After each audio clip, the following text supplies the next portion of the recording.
Qué bueno que te conectaste. Sí, Bien, pues aquí si estamos. les parece, vamos a empezar y espero que se conecten los demás en unos minutos, ¿va? Vamos a orar, señores. Padre, en el nombre de Jesús, te damos muchas gracias por la gran oportunidad de poder hacer esta reunión, tanto presencial como a través de este sistema, Señor. Yo agradezco que tú nos hayas guardado todo este tiempo y hoy nos concedas el vernos y el poder estar juntos y celebrar tu nombre y agradecerte tus muchas y grandes misericordias. En el nombre de Jesús ponemos, Señor, este tiempo en tus manos. Rogamos la presencia, dirección y respaldo de tu Espíritu Santo y con ellos, Señor, que podamos darte la honra, pero también bendecirnos unos a otros en esta coinonía. Gracias, Señor, por este tiempo. Amén. Amén. Amén. Bien, amados,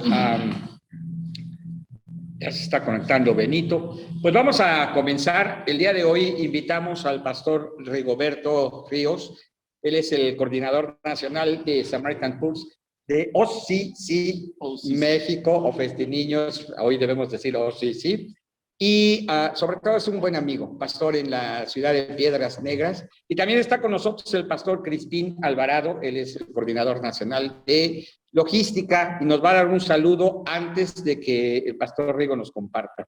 Ambos son buenos amigos también y ayer vi que también comen como si se lo merecieran, entonces hoy están aquí con nosotros. Pastor Crispín. Gracias, pastor Eliud. Dios les bendiga. Pues mi nombre es Crispín Alvarado, somos de Piedras Negras, estamos bajo el liderazgo de nuestro pastor Fernando Ruiz de la Rosa. El pastor Rigo y yo somos parte del equipo del pastor Fernando y Dios nos ha conseguido estar trabajando en la ciudad de Allende, Coahuila, abriendo una obra. Tenemos ya casi, en enero cumplimos 4 años, y pues ahora también trabajando con OCC o Niños,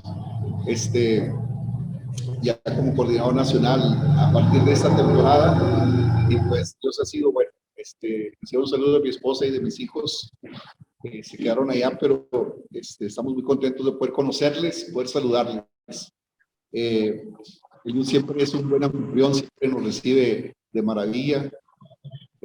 Nos hace comer de más, pero bueno, pero la verdad que estamos muy contentos por saludarles y poder estar aquí con ustedes. Que Dios les bendiga mucho. Gracias. Bien, amados. Antes también de otra cosa y ya darle la palabra al pastor Rigo, yo quiero agradecer al pastor Noé, porque esta reunión originalmente la íbamos a hacer con él, pero por cuestiones de su denominación, ¿no? El ministerio de llamada final, pues me lo apretaron y ya no se pudo concretar allá. Pero primeramente Dios, en un par de meses, si Dios nos lo concede, estaremos allá en casa, aquí mismo en Barrio Alto, ¿verdad? Pero en Casa de Misericordia, Casa de Oración, de llamada final. Entonces, gracias, pastor, gracias. Yo sé que la puerta está abierta y nada más es cuestión de que Dios nos conceda el día. Eso. Bien, pues vamos a escuchar la palabra con el pastor Rigo. Como les decía, él es un buen amigo, es un buen maestro. Regularmente cuando lo escuchamos terminamos bendecidos, llorando, arrepentidos, aceptando a Cristo, casi queriendo bautizarnos una vez más. Ahora sí por inmersión, Primero que todo, muchas gracias al pastor Eliud por esta invitación que nos hace y a ustedes que muy gentilmente nos reciben en su seno para estar aquí compartiendo. La verdad que no me siento como en mi casa, me siento en mi casa, con familia, con ustedes. Es grato ver el espíritu de camaradería que tienen, que no hay protocolos, no hay nada de asuntos de diplomacia ni nada de eso. Se ve que tienen un buen ambiente y eso, la verdad, que contagia y anima mucho. Y bueno, pues como ya nos presentaron, yo soy parte del equipo nacional de liderazgo de OCC. Entonces, ok, somos de Piedras Negras, Coahuila, pastoreando pues ya hace 30 años, ejerciendo el ministerio. Soy director de una casa hogar. Tenemos ahí en Piedras Negras, Coahuila. Ahorita tenemos 12 niños, pero en estos 10 años que tenemos, pues no sé, por ahí han desfilado más de 500 niños que hemos tenido por parte de la CONIF. Y felizmente casado con Lidia, mi esposa. Tengo 3 hijos. Damaris, licenciada en psicología educativa, casada con Daniel, ambos sirviendo al Señor. Y luego Uri es arquitecto, y la menor Tabita, que es ingeniero en desarrollo de negocios y ahora también parte del equipo como asesora en Samaritan's Purse. Amados hermanos, quiero compartirles en unos minutos algo que Dios puso en mi corazón para ustedes, y preguntándole al pastor Eliud con respecto a el tenor de lo que pudiera compartir aquí. Y pues siempre me consta que la carga de él es lo que es el evangelismo, el discipulado. Y es precisamente lo que quiero hablar en estos minutos. Hay en Proverbios capítulo 11, versículo 30, no sé si ustedes recuerdan esa porción de la escritura muy conocida, que dice que el fruto del justo es árbol de vida, y el que gana almas es sabio. Y es precisamente eso de lo que quiero hablar. ¿Por qué hay sabiduría cuando uno gana almas para Cristo? Y en primer lugar quiero decirles que todos lo sabemos, y como pastores, que somos llamados a dar fruto, más que todo. A Dios no lo podemos sorprender con el ejercicio de nuestros dones, porque ustedes saben que los dones los da Él.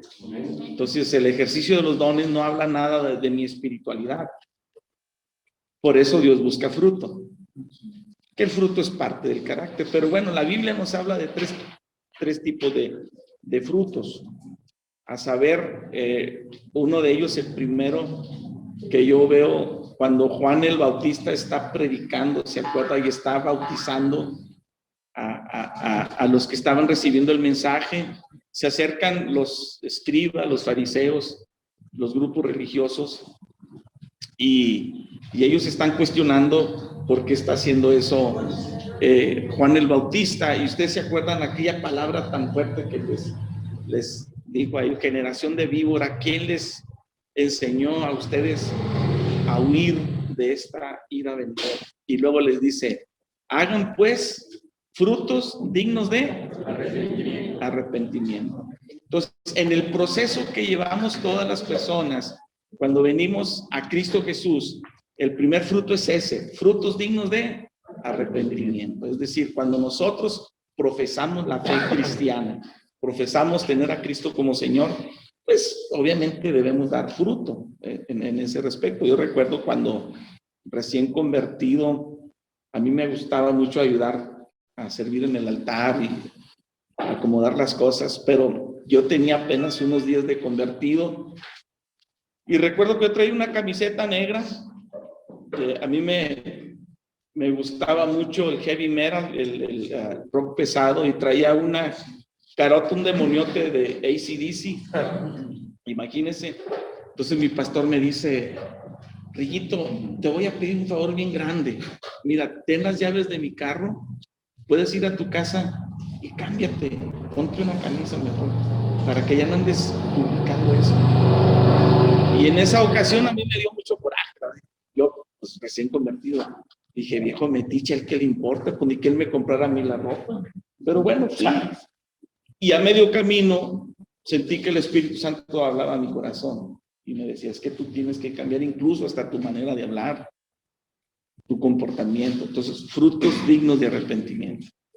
Y luego viene otro fruto que vemos en Gálatas capítulo 5, versículo 22. ¿Se acuerdan que habla del fruto del Espíritu? Amor, gozo, paz, Perdón que me distraje un poquito. Entonces, ese es el segundo tipo de fruto. Frutos dignos de arrepentimiento, fruto del Espíritu, y si se fijan es con E mayúscula, porque es precisamente el Espíritu Santo quien nos ayuda a ejercer este fruto, el fruto del Espíritu. De mutuo propio no tenemos la capacidad, humanamente hablando, no tenemos la capacidad para desarrollar en su máxima expresión estos frutos. Necesariamente necesitamos al Espíritu Santo en nuestra vida. Ahora bien, el tercer tipo de fruto, lo primero que dije ya fue una introducción, ahora sí entramos al tema. Frutos dignos de arrepentimiento, fruto del Espíritu que habla del carácter, pero el tercer fruto del que yo quiero hablar es ganar almas para Cristo. Amén. Y por eso les hacía referencia de Proverbios 11:30. El árbol, el fruto del justo, perdón, es árbol de vida. Y el que gana almas es sabio. Y yo les preguntaba en esta introducción, ¿por qué hay sabiduría cuando ganamos almas? Les voy a dar por lo menos 5 razones y se las voy a decir así de una manera sucinta y lacónica para no extenderme mucho en el tiempo. Pero en primer lugar, ¿por qué hay sabiduría? En primer lugar, porque tenemos la presencia de Dios garantizada en nosotros. Amén. Eso es lo primero que yo puedo ver. Usted sabe que hay promesas que son condicionales en la Biblia. Dios dice, yo haré mi parte si tú cumples con la parte que te corresponde. Decía alguien por ahí que existen 5 evangelios. Dice, no, pero pues la Biblia habla de 4, sí es. Según San Mateo, según San Marcos, según San Lucas, según San Juan, y el quinto es según San John. Es decir, porque yo acomodo de la Biblia lo que a mí me conviene. ¿Sí? Y muchos apelamos más a las promesas que a las obligaciones. ¿Me explico? Por ejemplo, ¿a cuántos les gusta esta promesa que dice, mi Dios pues suplirá todo lo que les haga falta conforme a sus riquezas y lucha? Amén. Pero esa es una promesa condicional.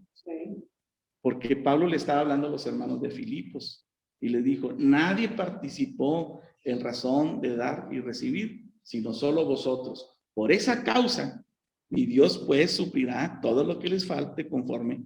Entonces el tacaño no puede hacer válida esa promesa. ¿Me explico? Bueno, y también hay una promesa que Dios hizo precisamente en Mateo, en capítulo 28, en la Gran Comisión. Y todos decimos, Señor, es que tú prometiste estar todos los días conmigo hasta el fin del mundo. Pues sí, papá, pero muévete del sillón, estás muy cómodo. Sí, es una promesa condicional. Y de hacer discípulos, ¿se acuerdan? Enséñenles que guarden las cosas que yo les dije a ustedes, bautícenlos en el nombre del Padre, del Hijo, del Espíritu Santo. Y ahí está esa palabrita, esa letra que es una conjunción condicional. Y entonces, cuando ustedes hagan esto, les garantizo, estaré con ustedes todos los días hasta el fin del mundo. Entonces, amados hermanos, ¿para qué queremos la presencia de Dios si no vamos a estar trabajando en lo que nos compete? Hay un precioso himno, no sé si ustedes se lo saben, con respecto a trabajar en la obra. Yo quiero descansar en el sillón, confiando en el trabajo del pastor. Si mi anhelo es descansar y roncando siempre estar en mi cómodo sillón. Entonces, pues esa persona no puede reclamarle a Dios esa promesa. Pero si ganamos almas, hay sabiduría porque tenemos la presencia de Dios garantizada. ¿Cuántos decimos amén a eso? Amén. Segundo lugar, ¿por qué hay sabiduría? Porque producimos poder, hermanos. También Dios nos prometió a nosotros que usted y yo somos una fuente que produce poder a través del Evangelio de Jesucristo. Pablo lo dijo en Romanos 1:16. No me avergüenzo del Evangelio, porque es, ¿qué dice? Poder de Dios para salvación a todo aquel que cree. Entonces, mientras que para el mundo el evangelio es locura, Pablo dice que para nosotros es poder de Dios. Así que, amados hermanos, también hay personas que dicen, Señor, dame de tu poder, inúndame de tu poder, pero ¿para qué lo queremos? Necesitamos poder ¿para qué? Para cuando abramos nuestra boca, el evangelio surte impacto en los corazones, para que cuando impongamos manos, algo suceda ahí, sanen los enfermos, las personas sean libres de la opresión, que las personas tengan un cambio de vida genuino, completo. Entonces, para libertar a los cautivos, para orar por las personas, interceder por ellos y llevarlos a los pies de Cristo. Hermanos, usted sabe que cuando uno comparte de Cristo y esa persona hace su decisión, a partir de ese momento surge un efecto liberador tremendo, poderoso. Ninguna terapia, ninguna institución, ninguna ONG tiene ese poder de transformar a las personas de manera genuina. Apenas este fin de semana estaba platicando con unas personas, una familia, que me decían, pastor, necesitamos ayuda con este muchacho. Y yo le dije, bueno, vamos a llevarlo a un centro de rehabilitación. No, es que ya lo llevamos a uno. Pues, ¿a dónde los llevaron? Pues a una institución de gobierno. Le dije, no, él necesita a Cristo. Lo voy a llevar a un lugar donde ahí le van a meter a Cristo, pero hasta por la nariz. Necesita a Cristo.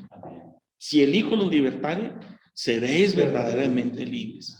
Entonces, cuando usted y yo, hermanos, es que usted conoce la palabra, cuando usted y yo predicamos a Cristo, hay un compromiso de parte de Dios de que Él va a actuar. Cuando usted y yo predicamos la palabra, Dios promete que Él va a respaldar su palabra como con señales, libertando a la gente. Por eso cuando usted y yo predicamos a Cristo, producimos poder. Usted y yo no tenemos capacidad de convencer a nadie. Podemos echar un rollo divino si usted quiere, pero no podemos. Necesitamos el poder del Espíritu Santo, el poder del Evangelio. Entonces, número 2, ¿por qué hay sabiduría cuando ganamos almas? Porque producimos poder. En tercer lugar, ¿por qué hay sabiduría cuando ganamos almas? Porque de esta manera glorificamos al Padre. Hay muchas maneras de que usted y yo podemos glorificar al Padre. Si yo pido una lluvia de ideas, todo el mundo vamos a decir, muchos. ¿Cómo glorificamos al Padre? Orando, la comunión entre hermanos, leyendo la palabra, visitando a los enfermos, ofrendando, diezmando. Hay muchas formas, pero a mí lo que me dice Juan, capítulo 15, versículo 8, y el Señor Jesús lo dijo de manera categórica. En esto es glorificado mi Padre. ¿Qué, hermanos? Llevéis mucho fruto y seáis así mis discípulos. Entonces, si yo verdaderamente quiero glorificar al Padre, pues es trayendo fruto. Señor, aquí están estas almas, te las presento. Estas almas son tuyas, son para ti. Así estoy glorificando al Padre. Porque, hermanos, usted sabe que las iglesias nos llenamos de liturgia. Cantamos bonito, sentimos bonito y oramos. Pero a veces salimos del recinto y no pasa nada. Regresamos a nuestras actividades diarias. Decía un hermano, el domingo somos el santo y toda la semana Blue Demon. Pero la manera en que yo puedo garantizar que dé fruto es todos los días, mientras tenga la oportunidad, compartir a Cristo a tiempo y fuera de tiempo. Buscar siempre la oportunidad de que la gente escuche a Cristo Jesús. Entonces, hermanos, ¿por qué hay sabiduría? En tercer lugar, porque así glorificamos al Padre.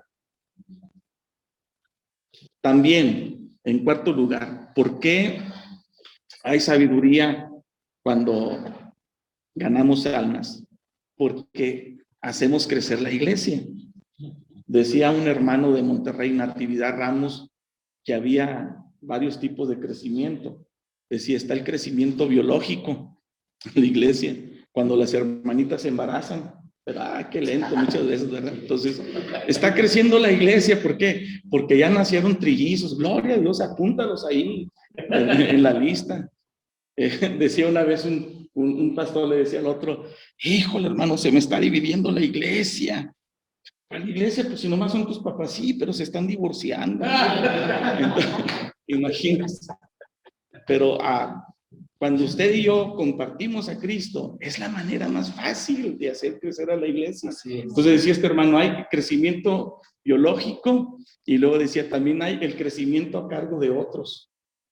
Es decir, la migración de ovejitas, ¿verdad? Que nada más, que dicen que nada más cambian de dirección. Entonces, a veces los pastores dicen, hombre, gracias a Dios, tengo 15 personas nuevas. Sí, pues son 15 personas que se pelearon con un pastor y te llegaron las dos familias. Entonces, crecimiento a cargo de otros. ¿Sí? No pasa allá en el norte. Y la verdad, hermanos, es más difícil, la verdad. Dígame si no es cierto. Es más difícil, o más bien diría, es más fácil educar a un niño que quitarle las mañas a un viejo. Así es. Entonces, cuando viene alguien de otra iglesia, Padre Santo, allá el pastor de la otra iglesia le da gracias al Señor, gracias porque ya se largaron esto, no, ya van. Y usted lo recibe con mucho cariño y a las 2, 3 semanas, Padre Santo, no haya usted ni cómo echarlos fuera, ¿verdad? Así es. Pero la manera que garantizamos el crecimiento es, vamos con la gente nueva. ¿Sí? Las estadísticas dicen que aquella persona que es más productiva en la iglesia es la que tiene menos de 3 años. Después de 3 años, ya se hacen mañositos. ¿Sí? Se recalcitran y aprenden de los demás. Qué tremendo. Entonces, por eso al recién convertido, inmediatamente, inyéctales el ADN de ganar almas y usted sabe que esas personas van a crecer con esa visión. No aquellos que ya tienen muchos años, hermanos, la verdad, y les está hablando un pastor de muchos años.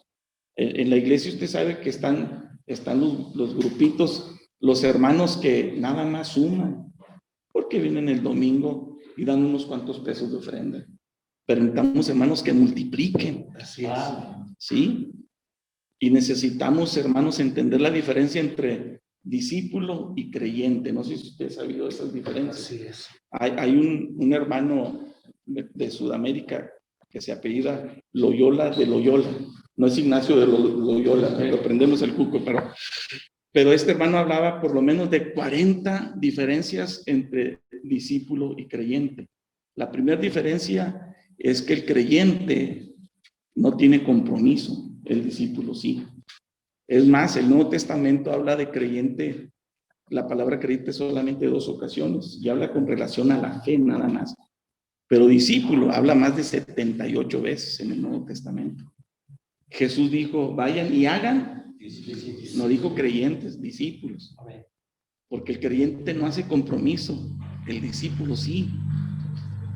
Decía este hermanito Loyola de Loyola, que el discípulo el creyente sirve para sumar, el creyente para multiplicar.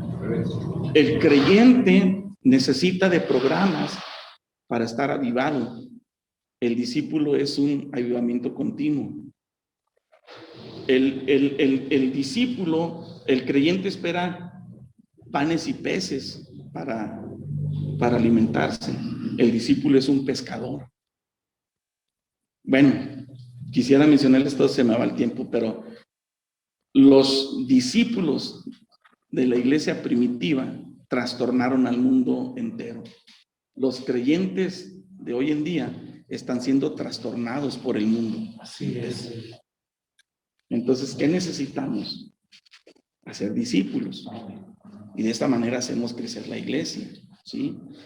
el modelo que usted guste, la forma que Dios le diga a usted, pero hay que enfocarnos en eso, hacer discípulos.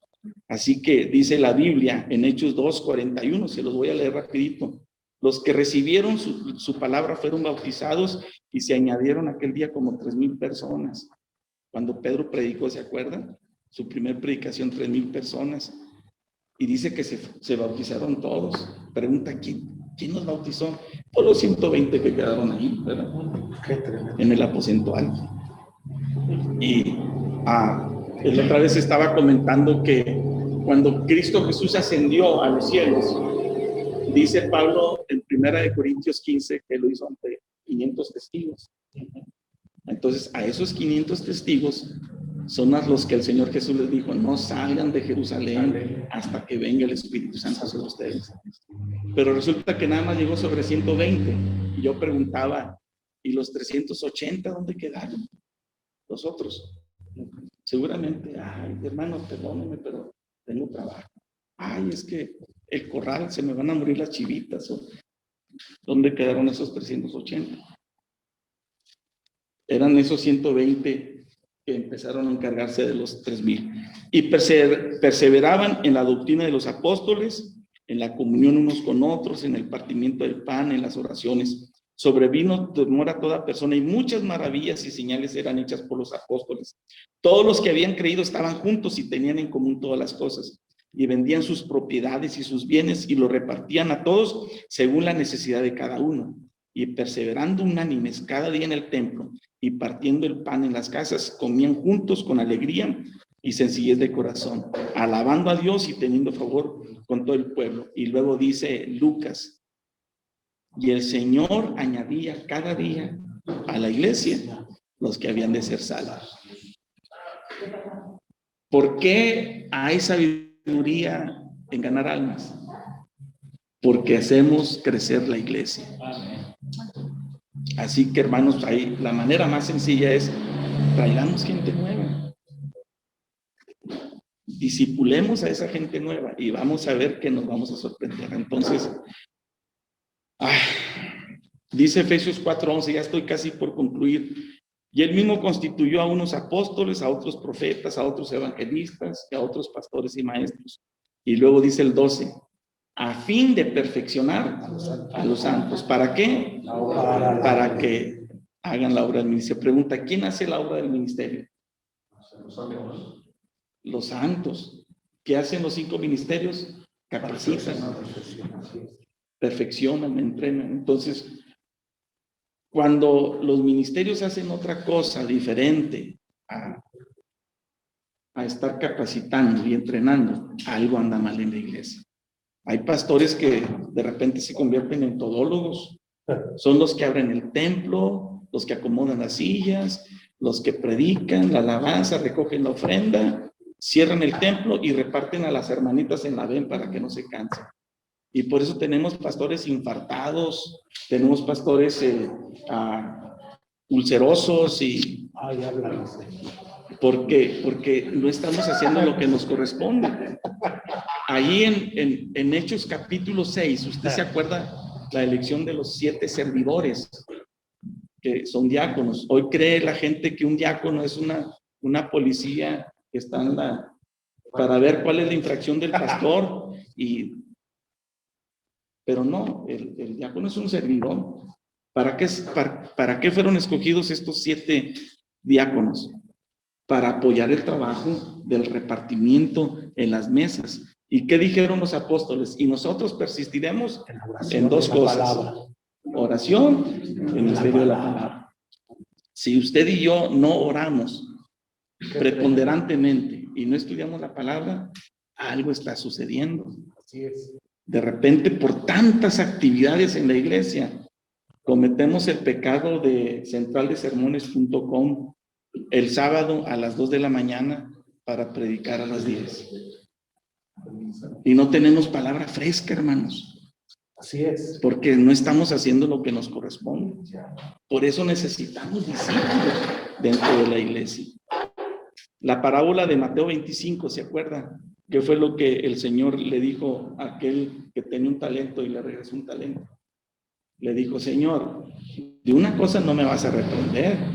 Yo soy honrado porque me diste un talento. Yo no te estoy regresando 3/4 de talento o medio talento, no, completito. Seguramente que aquel señor lo agarró de las orejas. Sí, cabezón, yo sé que eres honrado, por eso te di talento, pero tu problema es que no lo multiplicaste.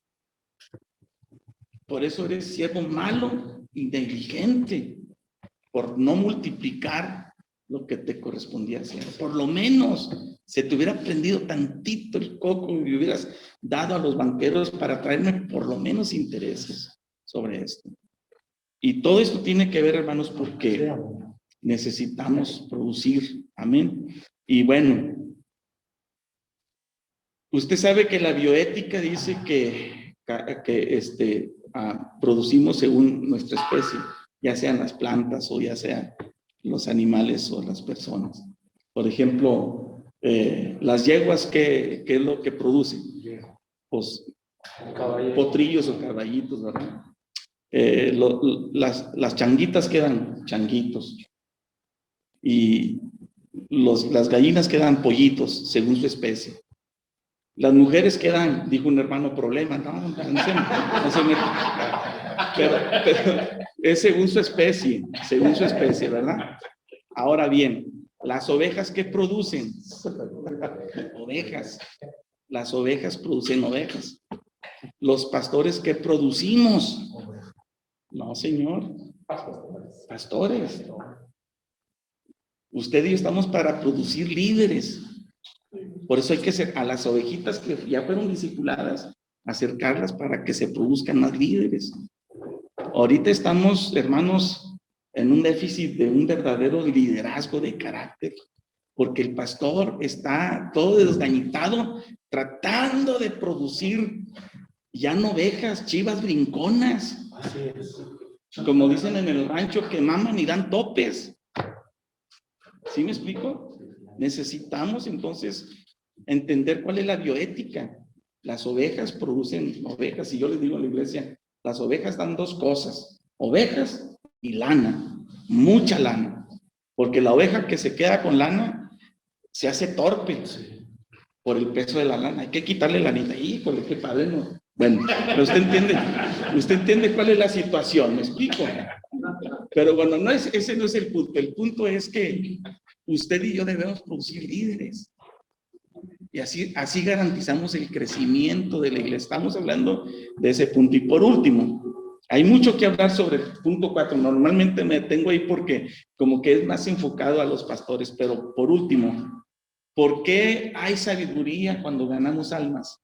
Porque hay una recompensa celestial. Gloria a Dios. Eso es extraordinario. Fíjese que en Primera de Tesalonicenses, el apóstol Pablo, hablando con los hermanitos cuando les escriben, los versículos 19 y 20, dice, en una versión que me encontré, porque pensad en esto, cuando Jesús nuestro Señor regrese, ¿quién sino vosotros será en su presencia nuestra esperanza, nuestro gozo y nuestro mayor galardón? Solamente ustedes son nuestra alegría y nuestro gozo y ese galardón. Entonces, esa es una gran recompensa.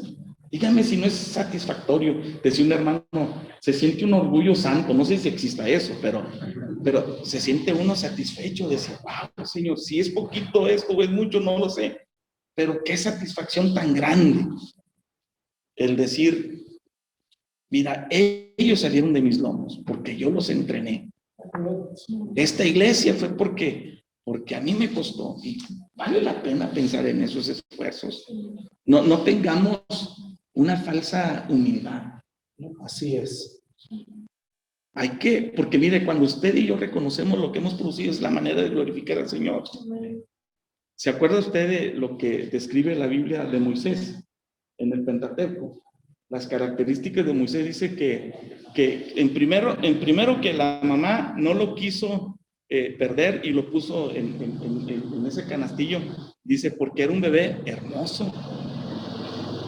También dice que Moisés era el hombre más manso que había en toda la tierra. Dice la Biblia que Moisés fue el único que pudo ver a Dios cara a cara. Y dice tantas características tremendas de Moisés. Pregunta, humanamente hablando, ¿quién escribió el Pentateuco? Inspirado por el Espíritu Santo, pero ¿quién escribió? Moisés. O sea que Moisés le echó cremita de sí mismo. ¿Me explico? Se echó porras él solo. Y uno va a decir, qué presumido de Moisés. No, es que él no tenía falsa santidad. Él estaba reconociendo, aún siendo Moisés, mira todas estas características por la gracia de Dios. Entonces, esa es una recompensa que usted y yo tenemos. La satisfacción de decir, Señor, valió la pena tantos años después. Qué bonito. Ya no tengo fuerzas, ya casi no puedo avanzar por mi edad, qué sé yo. Pero qué satisfacción saber que, hermanos, que tengo la capacidad de sembrar generacionalmente. Hay que entender eso también. Y esa es una recompensa. Saber que hay generaciones que van avanzando porque yo las estoy empujando. En el béisbol, el que saca la carrera no es el que se lleva el mayor aplauso, fue el que dio el batazo. ¿Me explico? El batazo impulsó a los demás. Entonces,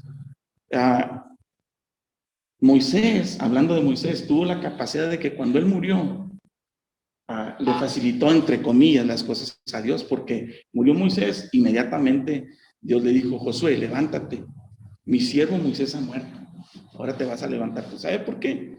Porque Moisés se dedicó a entrenar a Josué, de tal manera que cuando él faltó, ya estaba listo Josué. Ese es el éxito del pastor, que cuando tú faltes, alguien está listo. Así es. Ahora, la empresa tan extraordinaria que tuvo Josué de meter a las tribus a la tierra prometida y repartirlas. Pero ¿sabe cuál fue el gran fracaso de Josué?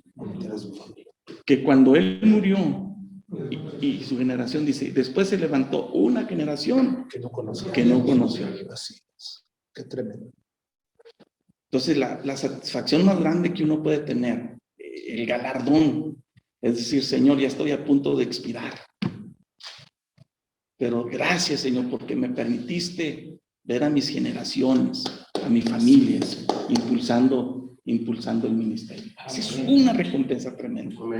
Y por último, en Mateo 25, 21, hablando de aquellos siervos, ¿se acuerda lo que el Señor le dijo al que le dio 5 talentos y al que le dio 2 después de que rindieron el fruto? ¿Qué le dijo? Bien, buen siervo fiel. Sobre poco has sido fiel, sobre mucho te pondré. ¿Y qué dice? Entra en el gozo. Wow, a mí se me pone la piel chinita, hermano, de pensar eso. Y un día Dios me pueda decir a mí, Rigo, no hiciste mucho, pero lo que hiciste, lo mínimo que hiciste, lo poquito, valió la pena. Entra. Dios permite que un día, Señor, decir, ¿por qué hay sabiduría cuando ganamos a? Pero ¿por qué dijimos? Porque garantizamos la presencia de Dios. En segundo lugar, producimos poder. En tercer lugar, glorificamos al Padre. En cuarto lugar, y por último, porque hay una recompensa celestial. Y ese es un gran incentivo. Así que Dios nos da la oportunidad de, en cierta manera, ser interesados. Así es. Decir, Señor, yo quiero estar ahí, Gloria escuchando mi nombre. Por eso me voy a esforzar. Así es. Por eso le voy a echar todos los kilos, porque un día quiero escucharte que tú me digas, bien, siervo fiel. Así es. Inclinamos nuestro rostro. Padre, gracias. Gracias por esta oportunidad. Ayúdanos, Señor, ayúdanos. Tu palabra dice que el fruto del justo es árbol de vida y el que gana almas es sabio. Danos sabiduría, Señor. Sabiduría es ver con tus ojos, Señor, la situación en nuestra vida. Sabiduría también es identificar en cada conflicto de nuestro ministerio las fallas que hemos tenido, Señor. Así es. Para poder corregirlas y seguir adelante. Ayúdanos, Señor. Necesitamos sabiduría y tu palabra dice que te la demandemos a ti y tú nos la darás abundantemente y sin reproche. En el nombre de Jesús, gracias por esta palabra, Señor. Bendigo a mis hermanos en esta región de México, sus iglesias, su familia, su trabajo, su esfuerzo. Yo estoy seguro que un día, Señor, ellos escucharán, Padre Santo, con satisfacción, que tú les llamarás para galardonarles, Padre Santo. En el nombre de Jesús, bendice sus vidas con salud, con unción, con ánimo, con esfuerzo, con ganas. En el nombre de Jesucristo. Amén. Amén. Muchas gracias, hermanos. Muy bien, pues a todos los que se conectaron, muchísimas gracias. Hay 14 por ahí conectados. ¿Quién está? Javier Díaz, Benito. Pastor Ricardo Centeno, qué gusto verte. Un abrazo. Hay planes para ir allá en Tuxtla Gutiérrez en diciembre. Así es que prepara un buen ponche. Aleluya. Estamos listos. Tú sabes que estamos listos. Rubén Moreno, la doctora Marce, por acá, ¿quién está? Lori, el pastor Mark, está acá. Betty, mi esposita, está Ruth Isabel, está mi mamá. Hola, mamá, un beso. El pastor Héctor Vázquez, que supongo que está con su mami, con Lica. Y Circe también está conectada. Saludos. Pues a todos un abrazo, Chavita, ya te habíamos saludado. Vamos a cortar la transmisión porque aquí no se los queremos dar a desear, pero hay pozole y bueno, ustedes espero que tengan café y pan. Pero vamos orando a ver si ya en noviembre o diciembre ya podemos hacer la reunión anual y estemos todos conviviendo. Ya se fue el doctor José Martín, pero por allá vamos a estar en diciembre, primeramente Dios, Ricardo, ¿no? Bien. Cuando nazca la bebé de José y Abby, su esposita, ¿sale? Pues bendiciones a todos, nos saludamos la semana que entra, primeramente Dios. Un abrazo. Un abrazote, Espérenme un felicitaciones. ratito. No se apaguen, aguántenme. Hoy está también con nosotros y por primera vez, que bueno, nos da mucho gusto, Esteban Palau. Él es el apóstol de los ministerios, gente de Jesús, y les va a dar un saludo a todos los presentes y en Zoom. Bien, un saludo para todos, gracias al Señor porque me permite estar aquí. Reciban un saludo desde Reynosa, Tamaulipas, la tierra de bendición. ¡Eso! Gracias al Señor porque nos permite estar aquí con ustedes. Es un honor, Rigo, es un honor, Eliud. Gracias a cada uno de ustedes, no los conozco a la mayoría, pero aquí estamos para servir al Señor. Dios les bendiga. Ahora sí, muchachos, los dejamos, cuídense. Vamos a apagar porque ya están calentando, ya van a servir el pozole, entonces. Cambio pozole por amigos. Adiós.